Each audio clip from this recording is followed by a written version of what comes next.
Bonjour à tous. 2 personnes gravement blessées dans un accident de la route à Tilchâtel en Côte d'Or. L'accident s'est produit vers minuit sur la route départementale 974. Un choc frontal entre 2 voitures. 2 personnes ont été gravement blessées. Il s'agit de ressortissants anglais. Elles ont été emmenées au CHU de Dijon. Une 3e personne a été légèrement blessée. L'Assemblée nationale adopte le projet de loi d'urgence agricole, un texte controversé qui prévoit notamment la réintroduction dérogatoire de 2 pesticides interdits en France, mais aussi de faciliter la construction d'ouvrages de stockage d'eau pour les agriculteurs. Le projet de loi doit être examiné dans la journée au Sénat en vue d'une adoption définitive. Dans le Jura, la route qui relie Montcuzel à Chancia fermée jusqu'à nouvel ordre.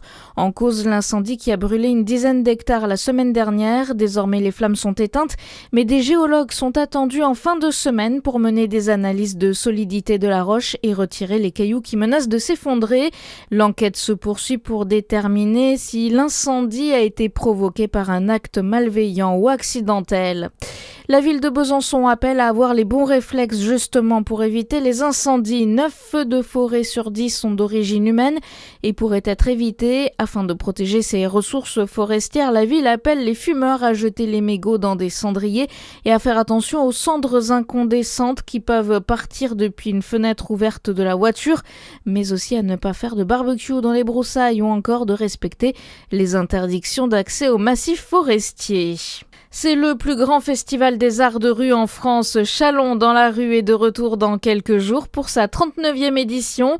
La ville va vibrer au rythme de plusieurs centaines de spectacles de différents genres. Cette année encore, les organisateurs ont décidé d'accueillir encore plus de compagnies pour garantir la diversité du festival. Célim Okba. Elles seront 146 à être accueillies pour cette 39e édition. 147 spectacles seront proposés au public pour plus de 700 représentations autour du vivre ensemble. Un aspect plus politique sera également abordé à travers des représentations pour parler de différents sujets comme la montée du fascisme et l'explosion des violences sexistes et sexuelles. Plusieurs écoles accueilleront les professionnels et des spectacles en audio-description seront proposés.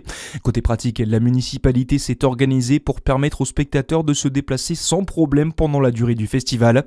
3 parkings relais proches de certaines lignes de bus pourront fluidifier la circulation dans le centre-ville. Chalon-sur-Saône vivra au rythme du festival dès jeudi. Les festivités se poursuivront jusqu'à dimanche.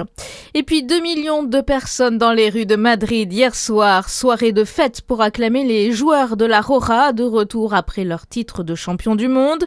Les joueurs de l'Espagne ont défilé à bord d'un bus à Impérial. Ils ont également été reçus par le Premier ministre et la famille royale. À suivre votre météo sur Fréquence Plus.